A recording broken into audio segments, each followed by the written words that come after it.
Vous savez de la vidéo précédente que vous devez pour chacun des 625 mots accéder à l'âme du mot.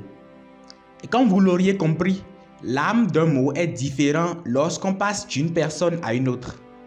C'est pour cela que contrairement à la première partie dans laquelle vous avez utilisé des paquets de cartes qui étaient déjà conçus dans Anki pour apprendre la prononciation, dans cette partie, vous créerez vous-même vos propres cartes.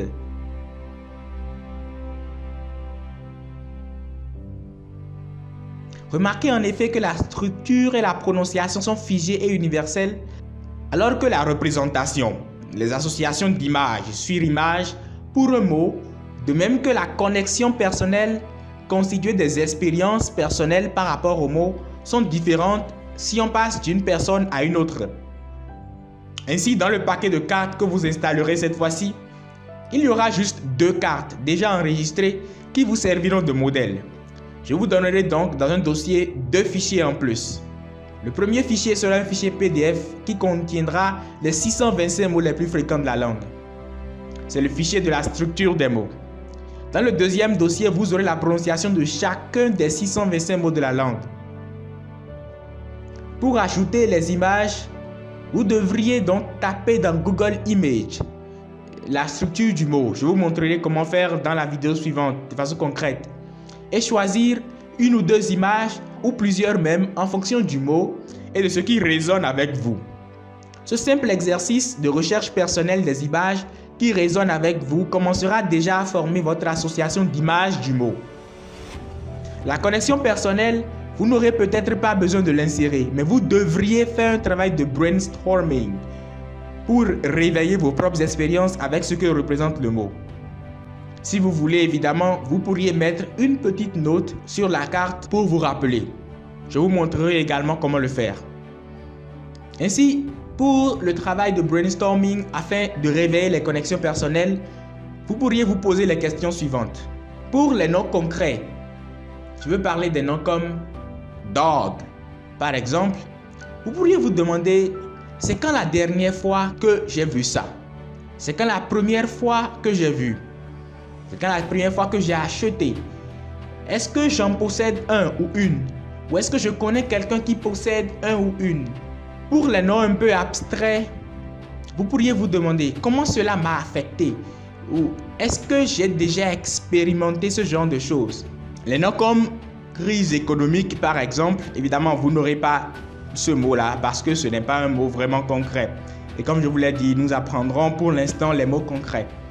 Mais au cas où vous rencontrez des mots qui sont un peu abstraits, vous pourriez vous poser les questions comme celles que j'ai données plus haut. C'est-à-dire, comment est-ce que cela m'a affecté? Est-ce que j'ai déjà expérimenté ça? Pour les adjectifs, vous pourriez vous poser la question, mais est-ce que je suis comme ça? Par exemple, fat. Vous pourriez vous demander, est-ce que je suis comme ça? Est-ce que je connais quelqu'un qui est comme ça? Est-ce que je possède quelque chose qui est comme cela? Par exemple, pour l'adjectif red, on pourrait se demander, est-ce que j'ai quelque chose qui est rouge? Est-ce que je connais quelqu'un qui possède quelque chose qui est rouge? Et on essaie de lier toutes ces choses-là à l'adjectif red. Pour les verbes, vous pourriez vous poser la question, est-ce que j'aime faire ça? Ou est-ce que je déteste faire ça? Ou est-ce que je connais quelqu'un qui aime faire ou déteste faire ou fait ça? Voilà. Donc ces questions sont juste quelques questions, vous pourriez en trouver vous-même au fur et à mesure que vous allez les utiliser afin de réveiller votre connexion personnelle au mot et vous permettre de rendre le mot inoubliable. N'oubliez pas, comme nous l'avons dit dans la partie qui parlait de votre cerveau, que 2 choses permettent de faire demeurer les choses. La première, c'est la profondeur de la ou des connexions assurées par le spaced repetition. Et comme vous le savez déjà, le spaced repetition est déjà pris en charge pour nous par Anki.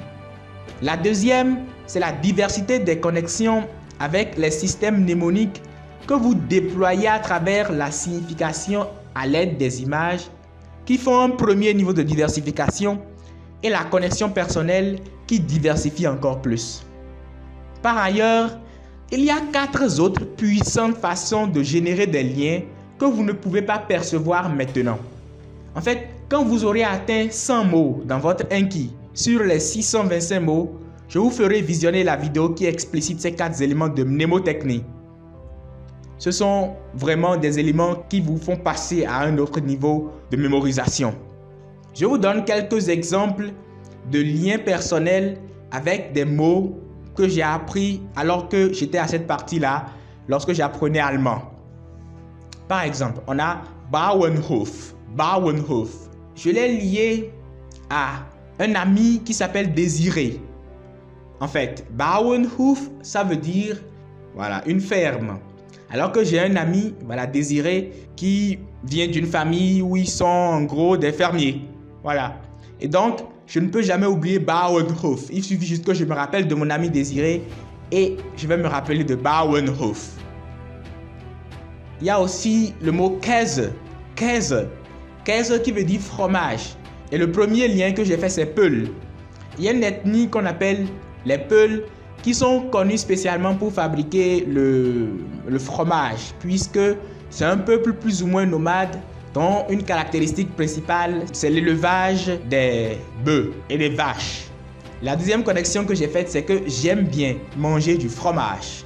Et je me suis rappelé de plusieurs occasions pendant lesquelles j'avais mangé exagérément du fromage. Ensuite, le mot Kampf, que j'ai lié à Muhammad Ali. Muhammad Ali, c'est une icône en termes de boxe. On l'appelle le greatest of all time, le plus grand de tous les temps, quand il s'agit de boxe. Et donc, j'ai lié boxe à Kampf, Kampf qui veut dire combat. Il y a le mot Rot. Rot qui veut dire rouge. Le premier élément qui me vient à l'esprit, c'est ma porte. La porte de ma chambre est rouge. Voilà. Et c'est le premier élément auquel je l'ai lié. Je l'ai lié également à beaucoup d'autres choses par la suite. Il y a aussi Schwarz. Schwarz qui veut dire noir. Et donc, j'ai lié Schwarz à mon téléphone qui est noir. Et l'autre chose aussi, c'est que les liens peuvent être votre sens. Par exemple, pour apprendre le mot brennen. Brennen, ça veut dire brûler. Je suis allé prendre une feuille de papier et j'ai brûlé la feuille de papier. Et en brûlant, j'ai dit brennen. Ce qui faisait que l'odeur de la brûlure a fait que je ne peux pas oublier brennen. Il y a mes yeux qui ont vu, il y a mon nez qui a senti, il y a le sens du toucher qui a senti la chaleur que produisait brennen. Il y a aussi le mot beugen. Beugen. Ou par exemple, pour apprendre le mot, c'était un mot plus ou moins difficile à apprendre au début. Je l'oubliais presque toujours.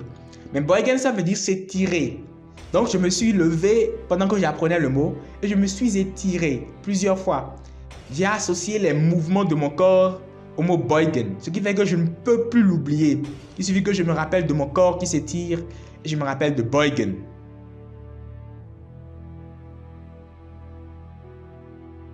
Dans la vidéo suivante, j'insère les 2 mots qui vous serviront de modèle pour le travail et je vous explique votre travail à faire chaque jour. Bye bye.